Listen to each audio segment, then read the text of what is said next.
नमस्कार जय हिंद साथियों। मैं हूं आशीष राठौर सर्वजीत। आज एक विशेष विषय को लेकर के आप सभी के समक्ष उपस्थित हुआ हूं। विषय बहुत ही अधिक महत्वपूर्ण है और मैं काफ़ी दिनों से, कुछ वर्षों से भी, हालांकि लगभग 3 वर्ष पहले मैंने इस विषय को उठाने का भरपूर प्रयास किया था, पर उठा नहीं सका। बहुत सी जानकारियों का अभाव था, उतना मेरा भी परिचय नहीं हुआ करता था। कहीं पर जाने माने लोगों से परिचय हुआ करता था, कुछ जानता भी खास नहीं था, तो कई बार मुझे दबा दिया गया, विषय को उठाने नहीं दिया गया। लेकिन अब मैं चुप नहीं बैठूंगा, बहुत हो गया। विषय, सबसे पहले मैं एक वाक्य में कहना चाहूँगा। जो विषय क्या है? विषय है आवारा पशु, आवारा गौवंश, जिसको लेकर मैंने 3 वर्ष पूर्व भी अपनी क्षमता अनुसार काफ़ी लोगों के बीच में अपनी बात रखी थी, पर मुझे एक छोटा बच्चा समझ करके किसी ने मेरी बातों पे कोई भी ध्यान नहीं दिया। अब फिर से शुरुआत करनी है। शुरुआत तो उसी समय कर दी थी, पर कुछ दिनों के लिए चुप हो गया था, किन्हीं कारणों बस। लेकिन मैं एक बात अपने अनुभव के माध्यम से कहना चाहता हूँ कि जितना ढोंग और जितनी राजनीति भारत में गाय के नाम पर, गौवंशों के नाम पर, निर्दोष पशुओं के नाम पे होती है, उतनी शायद ही बात दुनिया में कहीं भी नहीं होती होगी। गाय के नाम पर न जाने कितने संगठन बने हैं उत्तर प्रदेश और भारत में, लेकिन उनका कोई मतलब नहीं। उन्हें सिर्फ और सिर्फ अपना हित, स्वार्थ दिखाई देता है और कुछ नहीं दिखाई देता। अगर मेरी बात बुरी लग रही है, मैं आपको कुछ कह रहा हूँ, तो फिर ऐसा नहीं है। आपको भी दिखाई देता है, समझ आता है, सुनते भी हैं, सब कुछ करते हैं, लेकिन ज़्यादातर लोग सब ऐसे ही भरे पड़े हैं, नीचे से ऊपर तक सभी लोगों का हाल यही है। मतलब क्या है आपका? जो पशु बोल नहीं सकता, जो कुछ कर नहीं सकता, लेकिन जिसने बीते दिनों में हमको इतना कुछ दिया, क्या उसको हम इसी तरह से भूल जाएंगे?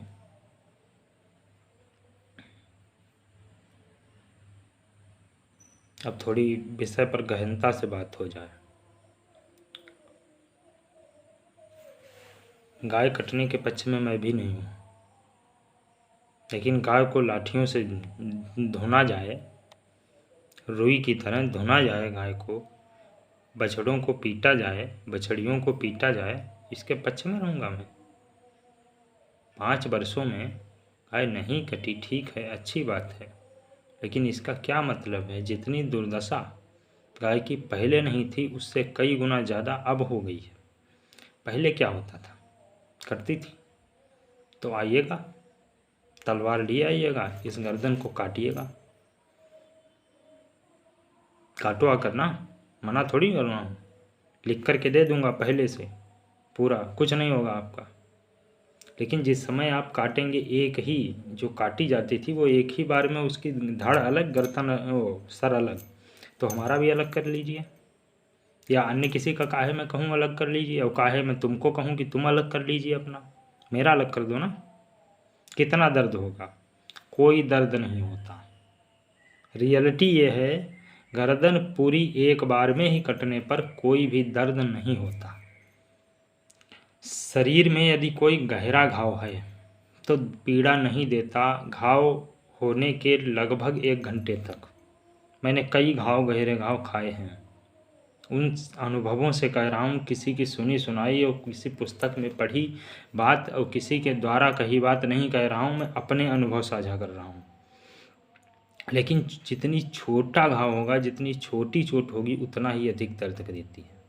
बड़ी चोट दर्द नहीं देती है, वो बाद में बड़ी पीड़ा देती है, तुरंत तो नहीं देती। तो मेरा मानना है ये बुरा हुआ करता था, लेकिन तब भी हमारी भारतीय अर्थव्यवस्था में कुछ तो आ रहा था कटने से। अब हम ही कट रहे हो उससे, भारतीय अर्थव्यवस्था में आ रहा हो तो हम ये थोड़ी ना कहेंगे कि नहीं आ रहा था। आ तो रहा था, अर्थव्यवस्था मजबूत तो कुछ हो रही थी 1-2 रुपए की, लेकिन वो अच्छा माध्यम नहीं था। दूसरा एक माध्यम हमारे ऋषि मुनियों ने, हमारे पूर्वजों ने निकाला, जो कि न कटके न काटी जाए, और दूसरे अन्य कई तरीक़ों से हम बहुत ज़्यादा आर्थिक और स्वास्थ्य की दृष्टि से इसमें बहुत अधिक लाभ ले सकते थे। लेकिन उन सब पे पानी फेर दिया गया, कोई मतलब नहीं। चलिए ये हो जाए या छोड़िए, कोई बात नहीं। दूसरा, किसान इतनी मेहनत से फसल उगाता है, इतनी मेहनत से, कितनी मेहनत से ये तुमको नहीं समझ आएगा। ये किसी किसान को ही समझ में आता है कितनी मेहनत से फसल उगाई जाती है। दिन भर जब खेत में रगड़ता, समझ रहे हो, तब फसल पैदा होती है। अब उसके बावजूद भी रात्रि में अगर वहाँ पर रखवाली करने के लिए न जाए तो सारी चाट जाते हैं, पशु खा जाते हैं। किसान क्या खाएगा? तुमको खाएगा।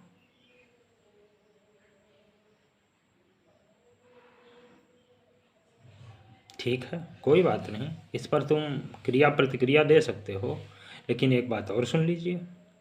हमारे यहाँ भारत में अधिकतर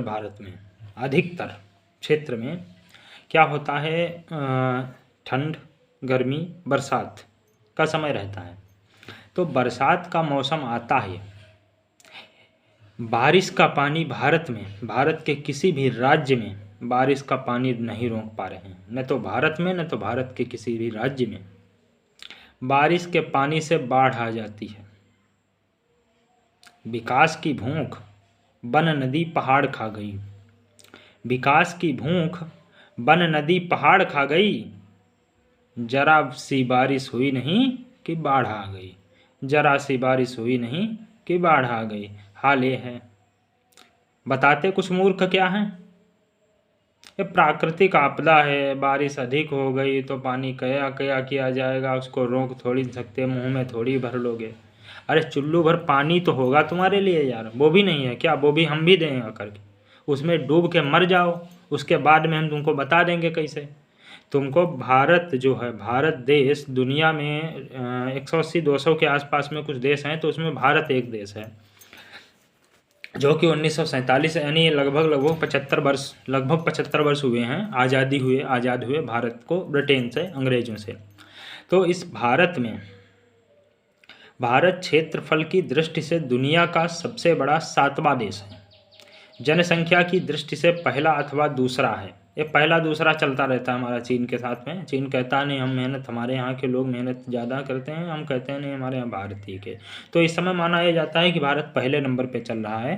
पहले दूसरे नंबर पे था, अब वर्तमान में पहले नंबर पे चल रहा है। खैर ये बहुत अधिक इस पर माथापच्ची करने की ज़रूरत नहीं कि पहले दूसरे पे जो भी है, पहले अथवा दूसरे पे ही है। एक छोटा सा देश नीदरलैंड, जो पिद्दी भर सा देश है, जो देश तो देश नहीं है, जरा सा देश, डाट भर का, नक्शे में कहीं बिंदी रखोगे उतने बराबर नहीं है। उसने अपनी ज़रूरत के हिसाब से, भाई साहब, अपनी ज़रूरत के हिसाब से समुद्र का पानी रोक दिया, समुद्र का। तुमसे बारिश का नहीं रोका जा रहा। और बारिश का पानी जो आता है तो उससे होता क्या है? किसान की फसल बर्बाद होती है। इस देश के जनता के मकान डूबते हैं, पूरे चौपट होते हैं, बहा ले जाती है बारिश। ठीक है, तुम्हारी अगर औकात है तो किसी उद्योगपति का उद्योग डुबो के दिखाओ, तुम्हारी टांगे पकड़ के ऐसे फाड़ देगा, वहाँ नहीं तुम जाओगे। उद्योग डुबो के दिखाओ। किसानों की तो फसल डुबा ही लोगे। अब किसानों की नज़र में भगवान बनने के लिए उनको कुछ न कुछ दिया जाता है। भाई हम तो किसान हैं, हमको तो दर्द होगा, और जानते हम सब हैं। चुप कहाँ तक रहें? चुप वही हैं, कुछ लोग हैं जो चुप हैं, जो आपसे फ़ायदा ले रहे हैं। उनकी रोटी दाल चल रही है, इसलिए वो चुप हैं। हम काहे चुप रहें? रोटी दाल दे दोगे तो चुप हो जाएंगे? ऐसा कुछ नहीं है। अब अन्य विषय भी उठा लिए जाए। ये तो बारिश। अब बारिश के बाद में क्या आता है? ठंड का समय, जाड़ा, ठंड का समय 4 महीने का लगभग आता है। उसके बाद में फिर भीषण 4 महीने गर्मी पड़ती है। उस गर्मी में फसल झुलस कर सूख जाती है, लेकिन पानी की व्यवस्था भारत के किसी भी राज्य में कहीं पर कुछ भी नहीं है, सब ऊटपटांग है। और राजस्व विभाग के लोग जो शीर्ष पदों पर बैठे हैं वो ध्यान दें, लिखने से सिंचित भूमि नहीं होती। कागज़ का टुकड़ा किसी कागज़ के बेहतरीन स्याही से, बेहतरीन राइटिंग से, बेहतरीन कलर से, बेहतरीन मशीन से लिख दोगे सिंचित भूमि है यहाँ से यहाँ तक, तो वो सिंचित भूमि नहीं हो जाएगी। एक कक्षा 4 का जो फोर्थ समझ रहे हो हमारी बात, 4th क्लास का बच्चा, उसको भी दे दोगे वो भी लिख देगा सिंचित भूमि। फसल को समय पर पानी उपलब्ध नहीं होता है भारत में, नष्ट हो जाती है, सूख जाती है फसल। 8 दिन में पानी चाहिए, पानी मिलता है उसको 20 दिन में सूख जाती है पूरी, सूखने से जीविका। उसके बाद में आता है बरसात का समय, बारिश में पानी भर जाता है या तो बरसात में फसल बह जाती है। किसान इसलिए हमेशा गरीब का गरीब ही रहता है। किसान गरीब नहीं है, किसान इस देश का गरीब बनाया जाता है। किसान गरीब रहे, किसान मतलब इस देश की अभी भी 50% जनता, 50% जनता को सिर्फ और सिर्फ गरीब बनाया जाता है। और मैं एक बात आपको बता दूं, जो लोग खेती करते हैं वो कहीं न कहीं अपने आप में हताश हो जाते हैं कि भैया मजदूरी कर लें, लग रहा है कटोरा लेके भीख मांग लें, लेकिन ये खेती बड़ा मुश्किल काम हो गया। लेकिन हमारे पूर्वजों ने कहा है, खेती जैसी रोजी नहीं। जितना अच्छा काम कृषि का है, खेती का है, उतना उससे बेहतर कोई काम इस भारत में है ही नहीं। सबसे बेहतर काम कृषि का। लेकिन कृषि को इस तरह से बिगाड़ दिया गया है, उसको इतना कठिन बना दिया गया है कि कृषि करना बड़ा मुश्किल पड़ता जा रहा है। खैर, मुद्दे पे आते हैं, भटके नहीं हैं मुद्दे से, लेकिन भूमिका तो बनानी पड़ती है। गौवंश, गाय कहाँ से शुरू हुई? गाय को शुरू करते हैं जहाँ से गाय शुरू हुई थी। जब हम गुलाम थे उस समय गाय से क्रांति शुरू हुई थी।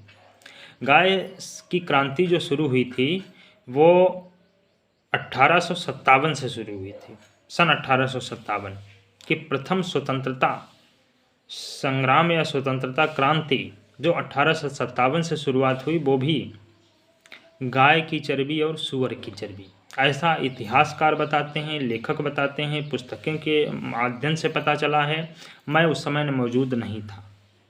ऐसा कहा जाता है कि उस समय अंग्रेज़ों को, जो अंग्रेज भारत में राज करने आए 1947 से पीछे का जोड़ेंगे 250 वर्ष उन्होंने राज किया हमारे ऊपर। हमारे यहाँ देश को लूट कर धन संपदा हमारी लूट करके अपने ब्रिटेन में ले गए। लेकिन जब आए थे तो ऐसा नहीं, वो बहुत लोग ज़्यादा संख्या में आए थे, बहुत सब करके आए थे, नहीं। वो अपनी एक योजना रणनीति के तहत भारत में घुसे थे। भारत के लोगों को ही उन्होंने अपने साथ लिया, अपनी सेना में शामिल कहा। तो 1947 से शुरू हुई थी। अब 1947 में उन अंग्रेज सुअरों को किसी ने बता दिया, वो किसी भारतीय ने बताया होगा, मुझे पूरा यकीन है, किसी भारतीय ने बता दिया कि जो इनका भारतीयों का धर्म भ्रष्ट करो। भारत में प्रमुख रूप से हिंदू धर्म और मुस्लिम धर्म, तो हिंदू धर्म में गाय को बहुत ही पवित्र माना जाता है, इसी तरह मुस्लिम धर्म में जो सुअर होता है उसको बहुत पवित्र मानते हैं। तो हिंदू जो भारतीय हिंदू धर्म से संप्रदाय से आते थे और अंग्रेज़ों की सेना में शामिल थे, उनको जो कारतूस उस समय का हुआ करता था उसको शायद चलाने के बाद, गोली चलाने के बाद उस कारतूस को मुंह से खींच करके निकालना पड़ता था। तो उसमें पीछे की तरफ या तो शायद कारतूस जिसमें गोली चलाते थे, तो उस समय उसको लगाने में उसकी जो टोपी होती थी वो मुंह से खोलनी पड़ती थी और तब उसमें लोड कर पाते थे राइफल, बंदूक, जो भी उस समय के हथियार रहे हों। तो उसमें गाय की चर्बी लगा दी जो हिंदू संप्रदाय से लोग आते थे उसमें, और जितने मुस्लिम संप्रदाय से लोग आते थे जो सैनिक उसकी सेना में भारतीय शामिल थे, उनमें सुअर की चर्बी लगा दी। तो दोनों के अंदर जब बाद में पता चला, दोनों को, हिंदू संप्रदाय को पता चला कि इन्होंने जो हिंदू धर्म है उनके लिए गाय की चर्बी लगाई, हिंदू समाज का पूरा खून खौल उठा। मुस्लिम समाज को पता चला हम लोगों को जो हथियार दिए जाते हैं उसमें सुअर की चर्बी लगी हुई है, हमारे पवित्र, बहुत उसको हम पवित्र मानते हैं। तो एक भीषण क्रांति शुरू हुई। अब उस समय हिंदू मुसलमान नहीं हुआ करता था, हिंदू मुसलमान थे, पर उस समय के मुसलमान कोई भी देश विरोधी गतिविधि नहीं करते थे। जो देश विरोधी गतिविधि करते थे वो मुगलों से प्रभावित लोग हुआ करते थे, मुगलों से। मुसलमानों ने कभी देश के लिए गलत नहीं सोचा, कभी नहीं सोचा, और न ही किसी बहन बेटी के साथ कुछ गलत किया। लेकिन हाँ, जो मुसलमान के रूप में मुगलों से प्रभावित रहे हैं, उन्होंने हमेशा देश विरोधी गतिविधि, छिप कर के वार करना, बहन बेटी को परेशान करना, कहीं कुछ करना, कहीं कुछ करना, उल्टी सीधे काम करना, वो आज भी कर रहे हैं और पहले भी कर रहे थे। पहले इनकी संख्या कम थी, आज संख्या इनकी अधिक हो गई है। निर्जीव जो निरीह पशु हैं, जो असहाय हैं, उनको मार करके खा जाना, ये सब मुगलों का काम हुआ करता था, मुसलमानों का नहीं हुआ करता था। ये अध्ययन करिएगा तब पता चलेगा। महाराणा प्रताप थे, उनके साथ भी बहुत से मुसलमान थे, उनका सामने तो नहीं आए हैं, लेकिन कई ऐसे मुसलमान थे जिन्होंने महाराणा प्रताप का साथ दिया था अकबर के खिलाफ। लेकिन छत्रपति शिवाजी महाराज को जब भी आप पढ़ेंगे तो आप पाएंगे न जाने कितने मुसलमान लोग थे जो उनकी सेना में उनके साथ खड़े थे और मुगलों के खिलाफ थे मुसलमान। इसलिए मुसलमान बुरा नहीं है, लेकिन मुगलों की प्रवृत्ति, अभी भी भारत में मुगल हैं जो अपने आप को मुसलमान कहते हैं। वो इसलिए कहते हैं कि हमारे मुस्लिम भाइयों बहनों को वो गलत ठहरा सकें, अपराधी एक तरह से बना सकें, और स्वयं वो मुगलों से बहुत प्रभावित हैं। दरअसल वो प्रमुख रूप से मुगल ही हैं। उस समय से शुरू हो करके फिर आज़ादी की लड़ाई होती रही, गाय भी बीच में आती रही, तरह तरह की चीज़ें होती रहीं। उसके बाद में अंततः दुनिया भर की कठिनाई परेशानियों को झेलते हुए हम लोग सन 1947 में आज़ाद होते हैं। आज़ाद होने के बाद में हमारे पास संविधान तो था नहीं। संविधान को बनने में 2 वर्ष 11 माह 18 दिन का समय लगा। आज़ादी के बाद में इसका संविधान सभा की गठित किया गया, संविधान कमेटी। उसके बाद में संविधान की रचना हुई, जिसमें प्रमुख रूप से अध्यक्षता बाबा साहब आदरणीय बाबा साहब डॉक्टर भीमराव अम्बेडकर जी ने निभाई। अंततः संविधान बनकर के हमारा तैयार हुआ और फिर 26 जनवरी 1950 को संविधान लागू किया गया। फिर चुनाव से एक सरकार बनती है। उसके पहले अंतरिम सरकार बनी थी, उसके वो संविधान न होने के कारण ही सरकार बनाई गई थी। उसके बाद में चुनाव होकर के पूर्ण सरकार बनती है। पंडित नेहरू प्रधानमंत्री बने, और पंडित नेहरू को आज भले ही हम कितनी भी गाली दे लें, कुछ भी कह लें, हमसे भी गाली दिलवाई गई, लेकिन जब असलियत पता चली है तब तुमको धो रहे हैं। पंडित नेहरू को गाली दे लें, कुछ भी कर लें, लेकिन उस पंडित नेहरू ने, उन व्यक्तित्व ने, उस महापुरुष ने सबसे पहले देश में जमींदारी प्रथा का अंत किया था, जो कि सबसे बड़ी कठिन, सबसे बड़ी चुनौती थी उस समय। और उस समय कई अध्ययनों से पता चलता है, कई कारणों से पता चलता है कि पंडित नेहरू को कि कोई भी लालच नहीं था प्रधानमंत्री बनने का। लेकिन उस समय कोई भी ऐसा व्यक्तित्व तो नहीं था जो प्रधानमंत्री बनने के लायक हो। सरदार पटेल के बारे में मत बोलिए, सरदार पटेल की तब तक मृत्यु हो चुकी थी। सुभाष चंद्र बोस थे नहीं, उनकी तो आज़ादी के पहले ही विमान दुर्घटना हो चुका था, संभवतः कराया गया था। और उस समय प्रधानमंत्री बनना भारत का मतलब फांसी के फंदे पर झूलने के बराबर था, क्योंकि कहीं कुछ पता नहीं था कैसे क्या देश चलेगा, संचालित क्या होगा। द्वितीय विश्व युद्ध हुआ था, प्रथम विश्व युद्ध हुआ था, दुनिया में पूरा कौन किसके फेवर में जाएगा, कौन किसके प्रभाव में रहेगा, कौन किसके दबाव में रहेगा, कौन यूएसएसआर के दबाव में रहेगा, कौन अमेरिका के दबाव में रहेगा। ये सारी चीज़ें थी। ये कहने के लिए बहुत आसान है, पर इसको सोचना, इसको निर्णय लेना बहुत ही कठिन है। अंततः बने। अब उस पर हम चर्चा करें कि गलत सही, तो उस पर कुछ होने वाला नहीं है। अंततः बने और उन्होंने अच्छा किया, जो भी किया अच्छा किया। ऐसा नहीं है कि हम उनको ही दोष देते रहेंगे हर समय, लेकिन जो भी उन्होंने किया अच्छा किया। अंततः उसके बाद में चीज़ें बदलती रहीं, धीरे धीरे सुधार होते रहे। जो जो प्रधानमंत्री आए, हर प्रधानमंत्री ने कुछ न कुछ अच्छा किया। लेकिन कोई भी कार्य किया जाए उसके दो पहलू होते हैं, होते तो तीन हैं लेकिन दो पहलू होते हैं, चित और पट। तो कुछ तो अच्छे काम हुए, कुछ तो अच्छे की जगह कुछ बुरे भी हो गए, कुछ उतना अच्छा नहीं हो पाया जो होना चाहिए था। लेकिन अंततः होते होते जिस समय श्रीमती गांधी की सरकार बनी, श्रीमती इंदिरा गांधी की सरकार बनी, प्रधानमंत्री बनी वो, उस समय भी गाय को लेकर के बहुत उठक पटक हुई। लेकिन उस समय पूर्वी पाकिस्तान, जो बांग्लादेश है इस समय, उस समय का बहुत जो पहले पूर्वी पाकिस्तान था, ये पाकिस्तान पश्चिमी पाकिस्तान था, उन्हीं के समय में ये सब बवाल हुआ था। तब जाकर के वो पूर्वी पाकिस्तान ख़त्म होकर के वहाँ पर बांग्लादेश बना। तो उस समय प्रधानमंत्री इंदिरा गांधी ही थी। परमाणु संपन्न देश नहीं था, उसको लेकर के भी एक परमाणु परीक्षण शायद इंदिरा गांधी जी प्रधानमंत्री थी उस समय भी किया गया था। उस समय भी बनाने का प्रयास किया गया था, लेकिन नहीं हो पाया था, हम सफल नहीं हो पाए। उसके बाद में भी कई सारी चीज़ें हुई। फिर अटल बिहारी वाजपेयी जी की सरकार जब आई 1999 से 2004 के बीच में, उस समय परमाणु परीक्षण हुआ। उस समय प्रधानमंत्री श्री अटल बिहारी वाजपेयी जी ही थे। डॉक्टर APJ अब्दुल कलाम के अध्यक्षता में उसका परमाणु परीक्षण हुआ और सफल हुआ। बहुत अच्छा, गौरवान्वित हम देशवासी। और उसके बाद में फिर 2014 में हमारे प्रधानमंत्री नरेंद्र मोदी जी आते हैं, जो कि अभी तक हैं, तीसरी बार प्रधानमंत्री बने 2024 में।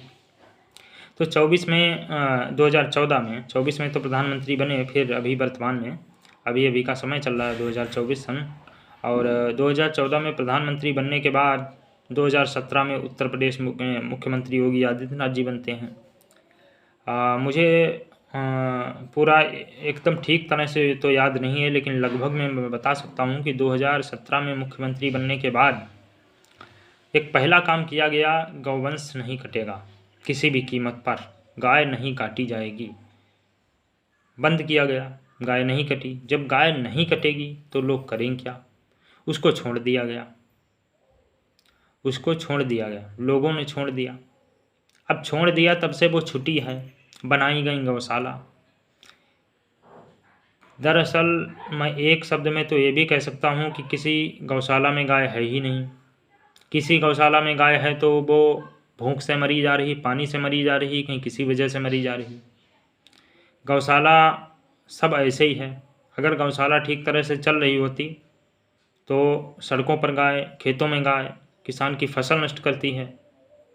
गाय, बछड़े, नंदी।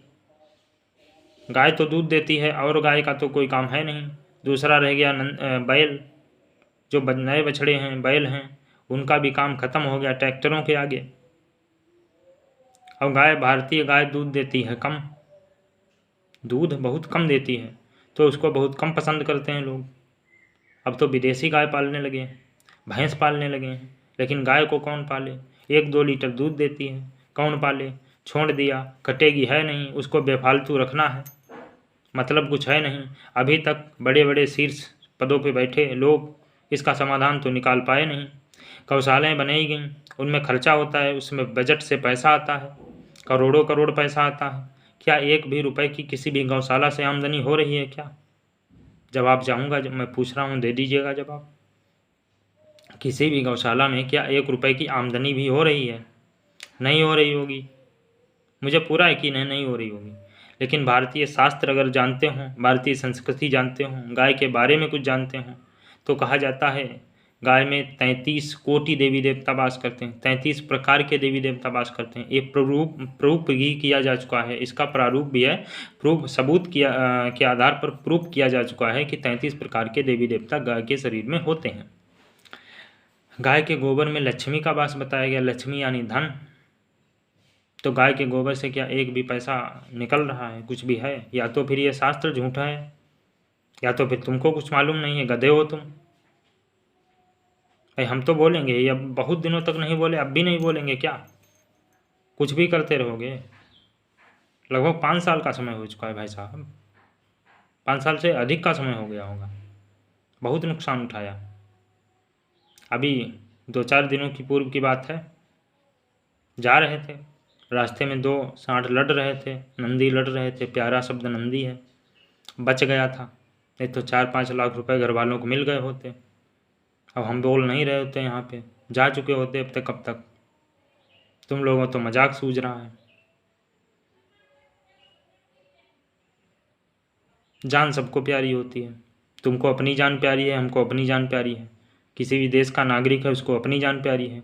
गाय को अपनी जान प्यारी है, बकरी को अपनी जान प्यारी है, मुर्गे को अपनी जान प्यारी है। ठीक है, तुम 4-5 लाख रुपए दे दिया जाता है लोगों को सांड के मरने पर, तो क्या है वो पैसा जो दे दिया जाता है 4-5 लाख रुपए, कोई निजी पैसा है?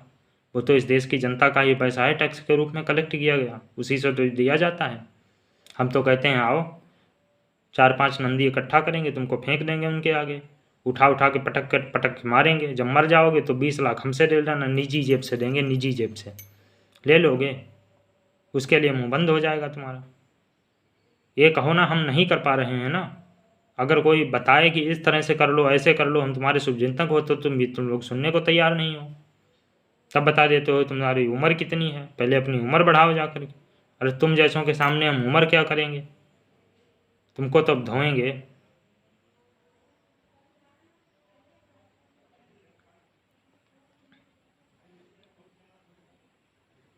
तुम्हारी उम्र का हम क्या करेंगे? अब सुन लीजिएगा इसका निवारण। समस्या तो हो गई है, इसका समाधान क्या है? गाय, बछड़ी, बूढ़ी गाय, ठीक है।